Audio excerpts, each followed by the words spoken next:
बीच में टावर के पास एक रेडियो के काम कर रहे हैं।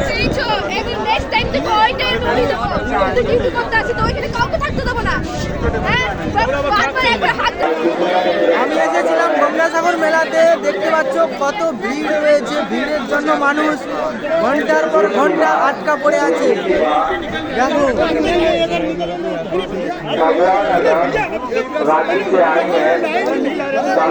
এই যে লাইনটা দেখছো মন্দিরে যাওয়ার লাইন, এই লাইনটাতে মিনিমাম 2-3 ঘন্টা ধরে মানুষ দাঁড়িয়ে আছে, এখনো পর্যন্ত মন্দিরের সামনে যেতে পারেনি।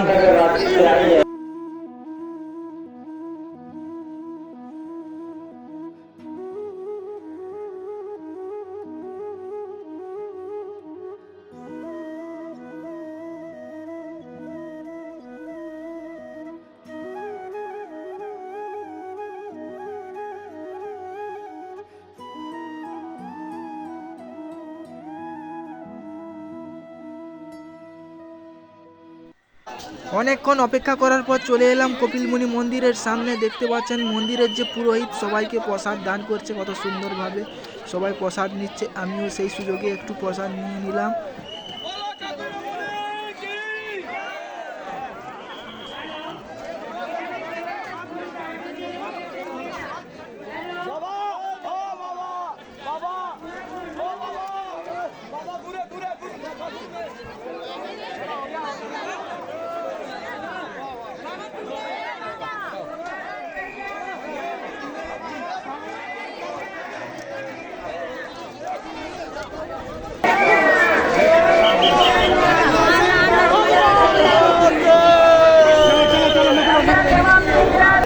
এখানে